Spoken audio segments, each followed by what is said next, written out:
नमस्कार मित्रांनो, तर स्वागत आहे पुन्हा एका नवीन व्हिडिओमध्ये. तर मित्रांनो, आजच्या ह्या व्हिडिओमध्ये आपण बघणार आहे EMI प्लस. त्यामध्ये आपण प्राइज ॲक्शन बघणार EMI सोबत, आणि त्यासोबतच अजून एक बघणार ते म्हणजे फिबोनाची रिट्रेसमेंट. तर तिन्ही पण एकदम स्ट्रॉंग आपल्याला सिग्नल प्रोव्हाइड करतील कॉल किंवा पुट बाईंगसाठी, जर आपण ऑप्शन बाहेर असाल तर. ओके. तर या ठिकाणी आपण इथं मी प्लेन चार्ट ठेवलेला, पहिला कुठल्याही प्रकारचं इंडिकेटर लावलेलं नाही आहे. तर EMIमध्ये काय सेटिंग आहेत का, किंवा प्राइज ॲक्शन कशासोबत EMI सोबत कुठल्या प्रकारे बघायला पाहिजे आपल्याला, किंवा फिबोचा वापर आपण त्यामध्ये कशा प्रकारे केलं पाहिजे, तर ह्या प्रत्येक गोष्टीचं नॉलेज तुम्हाला आजच्या ह्या व्हिडिओमधून मिळेल. त्यासाठी व्हिडिओला स्किप न करता कंप्लीट पूर्ण बघा, ज्याच्यामुळे कुठलेही नॉलेज तुमच्याकडून मिस होणार नाही आहे, ज्याच्यामुळे तुमचं लॉस होण्याचं कारण बनू शकतं. तर या ठिकाणी आपण सर्वात आधी, आणि ह्याला टाईम फ्रेम तुम्हाला कुठलाही तुम्ही वापरू शकताय, तुम्ही चेक करू शकताय. मी तर इथं 5 मिनटामध्ये तुम्हाला दाखवणार आहे त्याचे रिझल्ट, आणि निफ्टीचा इंडेक्स चार्ट घेतलेला आहे. सर्वात आधी आपण इंडिकेटरमध्ये जाणार आहे, आणि EMA म्हणजे मूव्हिंग ॲव्हरेज एक्सपोनेन्शियल या ठिकाणी तुम्हाला दिसत असेल. तर हे तुम्हाला काय करायचं आहे, EMA वापरायचं आहे. ओके, मी एक EMA घेतो, इथं चुकून डबल पडलं, ह्याला काढूया आपण. तर आता एक EMA आहे या ठिकाणी. तर ह्याचं जे सेटिंग आहे, सेटिंगमध्ये जायचं आहे तुम्हाला, इनपुट्समध्ये यायचं आहे सर्वात आधी. इथं जे लेंथ दिलं आहे, तर ह्याला काय करायचं आहे, लेंथला 9च्या ठिकाणी तुम्हाला 50 करायचं आहे. आतापर्यंत आपण बरेचसे स्ट्रॅटेजीज बघितलेले असतात, त्यामध्ये EMAचे बरेचसे मी स्ट्रॅटेजी सांगितलेले आहे. त्यामध्ये मी तुम्हाला 5 EMAचं सांगितलेलं आहे, 3-30चं हे फॉर्म्युला सांगितलेलं आहे. त्यानंतरनं आपण 15चं EMA बघितलं, मग 9 EMA आपण ते बघितलेलं आहे, 20 EMAचं बघितलेलं आहे. पण आपण आज पूर्ण 50 EMA म्हणजे 50 दिवसाचं EMA मूव्हिंग ॲव्हरेज एक्सपोनेन्शियल, तर 15 डेज EMA आपण आज बघणार आहेत. तर याच्यामध्ये आपल्याला इथं लेंथला 9च्या ठिकाणी 50 करायचं, बाकीचं आहे तसंच राहू द्या, स्टाईलमध्ये यायचं आहे. हे पाठीमागचं जे ब्ल्यू कलरचं लाईन दिसतं आहे, ह्याला मी काय करतो आहे, मला ब्लॅक एकदम सफिशियंट वाटतं म्हणून मी ह्याला ब्लॅक ठेवतो आहे. काळा कलर ठेवून त्याला थोडंसं डार्कनेस वाढवतो आहे. बस याला ओके करून टाका. जास्त काही वाढवायचं कुठलं सेटिंग करायची गरज नाही आहे. फक्त 9च्या ठिकाणी 50 दिवसाचं मूव्हिंग ॲव्हरेज, आणि हे जे ब्लॅक कलर आहे, काळा कलर, ते तुमच्या मर्जीनं तुम्ही ठेवू शकताय. ओके, तुम्हाला जे एकदम कम्फर्टेबल वाटेल ते तुम्ही हिशोबानं ठेवू शकताय. तर आता याचा वापर कसं करायचं आहे EMAचा. ओके. तर आता बघा, इथं EMAचा वापर इथून जिथं आपलं सेटअप बनतं आहे त्या ठिकाणीच मी तुम्हाला दाखवतो आहे, आणि तुम्हाला पण तेच गोष्टी फॉलो करायच्या आहेत. जिचं सेटअप बनतं आहे तेव्हाच तुम्हाला ट्रेडमध्ये म्हणजे प्लॅन करायचं आहे, ट्रेड प्लॅन करायचं आहे. आणि ह्या ट्रेड प्लॅन करण्याच्या अगोदर तुम्हाला काय करायचं आहे, 15 दिवसाचा बॅक टेस्टिंग पेपर ट्रेड मात्र नक्कीच करायचं आहे. कारण की व्हिडिओ फक्त मी त्याच उद्देशानं बनवतो आहे, बाकी कुठल्याही प्रकारचा तुम्हाला सल्ला देतो आहे असा प्रकार तुम्ही समजू नये. ओके, फक्त एज्युकेशनल पर्पज हेच माझं व्हिडिओचा उद्देश आहे. तर इथं बघा, ह्या 50 दिवसाच्या मूव्हिंग ॲव्हरेज जे आहे EMA आहे, तर ह्याच्या खाली जर मार्केट असेल, टच केलं याला ना, तर खाली जाऊ लागलं, तर आपण समजून घ्यायचं या ठिकाणी. ओके. तर हे EMAच्या खाली जर जाऊ लागलं, मार्केट सस्टेन करून या लेवलच्या खाली, तर आपण समजून घ्यायचं या ठिकाणी की मार्केट खाली जाणार आहे. आता साधं सिंपल समजायचं म्हणजे काय, EMAला टच केलं समजा, आता टच केलं आणि 1-2 रेड कॅन्डल दाखवलं, त्याचं जर लो ब्रेक करत असेल 1-2 रेड कॅन्डलचा, किंवा एखादं इथून बेरिश कॅन्डल्स एक पॅटर्न पण बनू शकतं आहे. कुठलं काय असे नका, एक तर आपण ह्याला शूटिंग स्टार पण म्हणू शकतो आहे. ओके. तर अजून असं बरेचसे बेरिश मारूबुजू पण असू शकतं, जे की लाल कलरमध्ये असते. असे बरेचसे अजून म्हणजे इव्हनिंग स्टार पण म्हणू शकतो आपण. अशा प्रकारचे जर कॅन्डलस्टिक पॅटर्न जर बनले रिव्हर्सल म्हणजे बेरिशचे, तर त्याच्या लो ब्रेकवरती पण आपण एंट्री करू शकतो आहे, किंवा 1-2 लाल कॅन्डलनंतर पण आपण एंट्री जरी केलं असेल, आपल्याला ह्या EMAच्या वरती लावायचं आहे.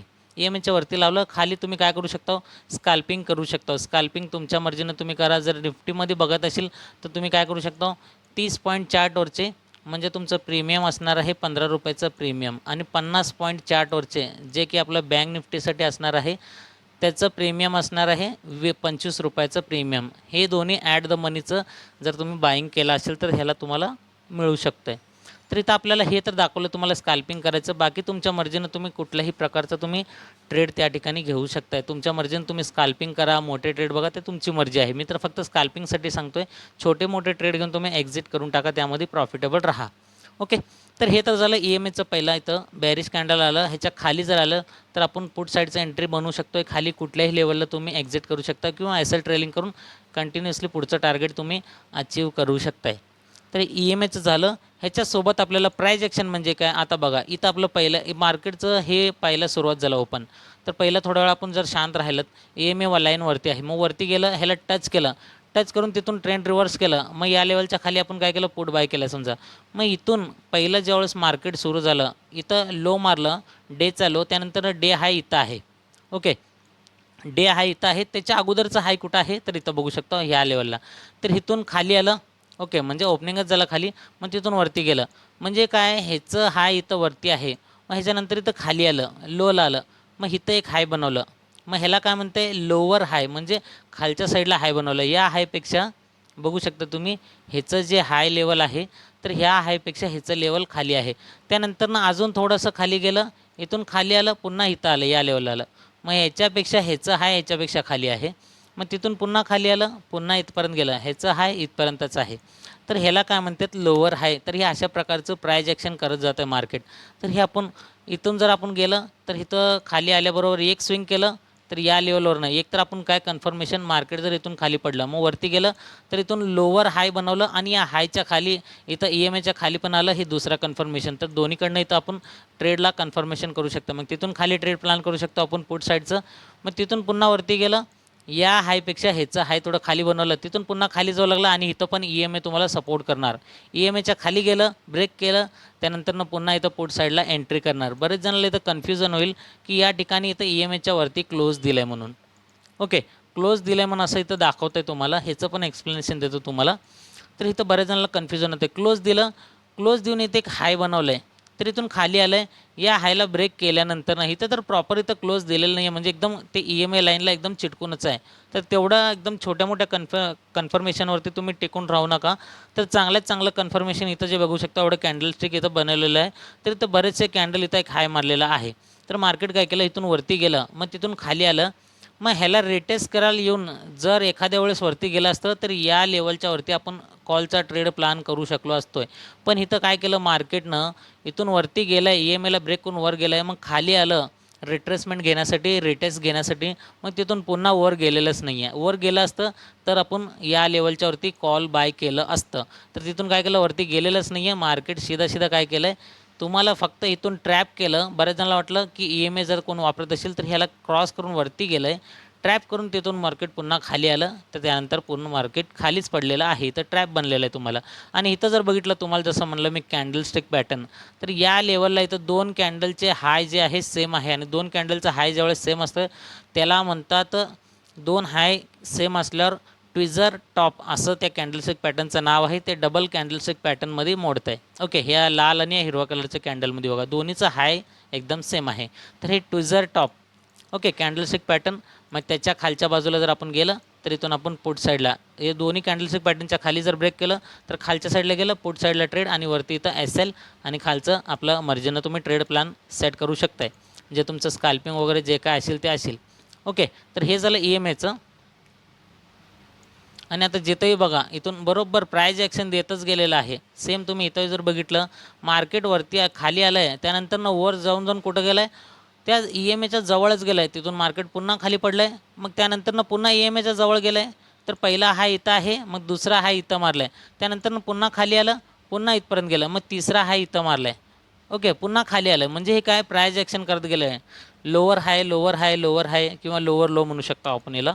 तर हे अशा प्रकारचं प्राइस ॲक्शन करत गेलं आहे, सोबतच काय EMAच्या. ओके, जर आता इथं शेवटच्या दिवशी आपण बघितलं, मार्केट हे पूर्ण साईडवेज टाईप गेलेलं आहे, एवढं झोन पूर्ण. तर याच्यानंतर एक डाऊन साईडला मुवमेंट दिलं, त्यानंतर EMAच्या जवळच गेलं आहे, मग EMAच्या जवळ घेऊन पुन्हा दुसऱ्यांदा आलं आहे, मग वरच्या साईडला गेलं आहे, आणि त्यावेळेस इथून ब्रेक करून वरती गेलं आहे, आणि वरतीच क्लोज करून टाकलं आहे. जर आता उद्या दिवशी ज्यावेळेस हे मार्केट चालू होईल, त्यावेळेस जर इथं कुठं ओपन झालं, तर या लेवलला इथं सपोर्ट घेऊन अप साईडला गेलं, तर आपण वरच्या साईडला ट्रेड प्लॅन करू शकतो आहे. किंवा जर मार्केट इथं कुठं ओपन जवळपास झालं, आणि ह्या लेवलला जर ब्रेक केलं खाली, तर ह्या लेवलच्या खाली गेल्यानंतर ना आपण इथं पुट साईडचं पण ट्रेड बघू शकतो आहे. आणि इथं सीधा दिसतं, इथं W पॅटर्न बनवलेलं आहे मार्केटनं. ओके, आणि इथं एक हाय लेवल आहे, आता हे नेकलाईन झाल्यासारखंच आता, आणि W पॅटर्न कुठला आहे, चार्ट पॅटर्नमध्ये येतं. तर ह्याचं पण व्हिडिओ आपल्या चॅनलवरती अवेलेबल आहे. Single double triple candlestick pattern पण आहे, आणि चार्ट पॅटर्नचे 2 व्हिडिओज आहे वेगवेगळे, ते पण तुम्ही नक्कीच बघा. जर नवीन असेल चॅनलवरती, पहिल्यांदाच व्हिडिओ बघत असेल, तर त्या लोकांसाठी आवर्जून सांगतो आहे मी. ओके, तर हे डब्ल्यू पॅटर्न बनतं आहे. त्यानंतर हे नेकलाईनला जर ब्रेक केलं, वर इथं कुठं ओपन झालं, त्यानंतर अशा प्रकारचं मुवमेंट दिलं तर इथून अपसाईडचं डायरेक्शन जाऊ शकतं आहे. तर हे झालं आपलं वापरायचं EMA सोबत प्राइज ॲक्शन बघितलं आपण. आता बघणार आहे आपण फिबो. फिबोमध्ये जायचं आहे तर साईडच्या टूलमध्ये. तर सर्वात आधी फिबोचं तुम्हाला हे दाखवतो आहे सेटिंग. तर इथं सेटिंगमध्ये जायचं आहे. फिबो तर अप्लाय केलं, ह्याच्या सेटिंगमध्ये जायचं आहे. सेटिंगमध्ये गेलं तुम्हाला काय करायचं आहे, फक्त इथं ट्रेंड लाईन एक चालू ठेवायचं आहे ब्लॅक कलरमध्ये. हे लेवलचे लाईन असं, आणि हे एक्सटेंडेड राईट आणि लेफ्ट हे दोन्हीला बंद करायचं आहे.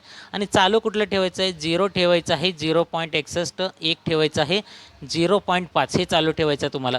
बाकी सगळं तुम्हाला बघायचं इथं बंद केलेलं आहे. हे बघा पूर्ण बंद केलेलं आहे अशा प्रकारचं. तर ह्याचं ओके करायचं, एवढं सेटिंग आहे. तर ह्याला लावायचं कसं तुम्हाला आता ते सांगतो आहे. आता बघा इथं एक तुम्हाला दाखवतो आहे, वरून मार्केट खाली पडलं. ओके, आता प्राइज ॲक्शन जिथं एकदम प्रॉपर झालं तिथं आपण बघूया. लास्ट स्विंग हुडका इथं. आता लास्ट स्विंग म्हणजे काय, इथं लास्ट स्विंग इथून इथपर्यंत पडलेलं आहे खाली. हे लास्ट स्विंग इथून इथपर्यंत. तर ह्याला जर आपण बघितलं तर आता आपण इथं बघितलं, जर मार्केट वरून खाली पडलं आहे तर आपल्याला फिबो पण वरून खालीच लावायचं आहे. ओके, तर इथून लावलं, वरून खाली पडलं आहे तर वरून खालीपर्यंत लावलं आहे. ओके, नीट बघा, आता लक्ष द्या.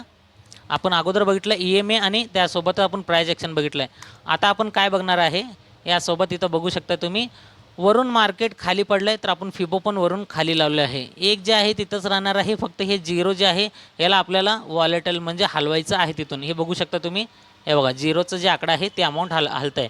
मग फिबो कसं लावलेलं आहे, आपण वरून लावलेलं आहे खालीपर्यंत. कारण का बरं, कारण की इथं आपण काय बघितलेलं आहे, तर मार्केट वरून खाली पडलं आहे. फिबो पण वरून खाली लावलं आहे. वरून खाली लावलं, मार्केट इथून खाली आलं, मग वरती ज्यावेळेस गेलं आहे, मग बऱ्याच जणांना वाटतं की इथं आता रेजिस्टन्स कुठं गेल, तर रेजिस्टन्स या 50-60च्या लेवललाच घेतलेला आहे. 50-60च्या लेवलला घेतलं आहे, तिथून खाली गेलं, पुन्हा EMAच्या पण खाली गेलं, प्राइज ॲक्शन पण बघितलं, 3 कन्फर्मेशन. एक तर EMAच्या खाली गेलं पुन्हा, आणि हे फिबोचा लेवल जे आहे ते 50-60च्या लेवलच्या खाली गेलं पुन्हा, इथं बघितलं आहे आपण. आणि त्यानंतरनं आपण प्राइज ॲक्शन बघितलं आहे, लोअर हाय अशा प्रकारचं चाललं आहे. 3 कन्फर्मेशन. म्हणजे फिबो पण दाखवलं तुम्हाला की आता इथं आपण वरून खाली लावलं. फिबो कसं लावायचं आहे, लास्ट स्विंग हुडकायचं आहे आपल्याला. हे पुढचं मार्केट माहीत नाही आपल्याला. मग लास्ट स्विंग आपण हे बघितलेलं आहे, इथून आता लो इथं बनवलं आहे, मग हाय इथं आणि लो इथं. मग हाय टू लो आपण फिबो लावलं आहे. त्यामुळे आपल्याला कळालं आहे 50-60चं जे लेवल आहे तर ते आपलं रेजिस्टन्स असणार आहे. तिथून मार्केट खाली गेलं आणि ह्या लेवलच्या खाली गेलं तर पुन्हा खाली गेलं अजून. एकदम इझिली तुम्हाला तिन्ही गोष्टी कन्फर्मेशन करून ह्या ठिकाणी अप्लाय करून बघायचे आहेत. ओके, तर अजून एक फिबोचा आपण एक्झाम्पल घेऊया या ठिकाणी. तर लास्ट स्विंग कुठं आहे, आपण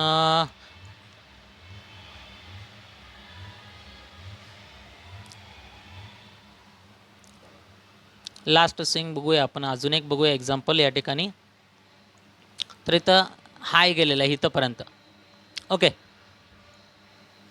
तर हे लो टू हाय इथपर्यंत गेलेलं आहे.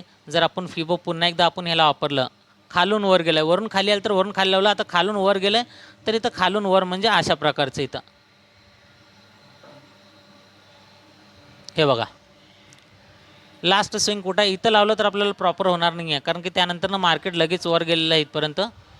तर आता इथं बघा आपण काय काय मॅच केलेलं आहे, खालून वरती गेलेलं आहे, लास्ट स्विंग इथं लो इथं आहे आणि याचा हाय इथं आहे, तिथून मार्केट पुन्हा खाली पडलं म्हणून आपण लो टू हाय लावलेला आहे. ओके, आणि हे लो टू हाय लावल्यानंतर ना आपल्याला इथं एक दिसलं आहे की मार्केट इथं हाय लावलं आहे, आणि हे जे लाल कलर आणि हिरवा कलर दिसतं आहे हे फिबोचा 50-60चा लेवल आहे. मार्केट इथं ओपन झालं आहे, 50-60चे लेवल आलं आहे, पुन्हा अपसाईडला मुवमेंट करत इथपर्यंत गेलेलं आहे. म्हणजे हे काय आहे, तुम्ही कसं पण लावा, मार्केट जर वरून खाली आले असेल तर फिबो वरून खाली लावायचं, खालून वर गेला तर खालून वर लावायचं फिबो तुम्हाला. आणि त्याच्या 50-60च्या लेवलला आपल्याला सपोर्ट किंवा रेजिस्टन्स घेताना मार्केट नक्कीच दिसणार, आणि त्याच्यावरच आपण ट्रेडचा प्लॅन करणार आहे कॉल किंवा पुट साईडला. ओके, तर तिन्ही गोष्टी आय होप नक्कीच तुम्हाला समजलेल्या असतील. EMA कसं वापरायचं, त्यासोबत प्राइज ॲक्शन कसं बघायचं, आणि फिबोला कशा प्रकारे आपण वापरून सपोर्ट किंवा रेजिस्टन्स त्या ठिकाणी कन्फर्मेशन घेऊ शकतो आहे. अपेक्षा करतो व्हिडिओ आवडला असेल तर व्हिडिओला लाईक, शेअर आणि चॅनलला सबस्क्राईब करा जर केलेलं नसेल तर. चला मित्रांनो भेटूया पुढच्या एका नवीन टॉपिकसोबत एका नवीन व्हिडिओमध्ये. तोपर्यंत good bye and thank you so much.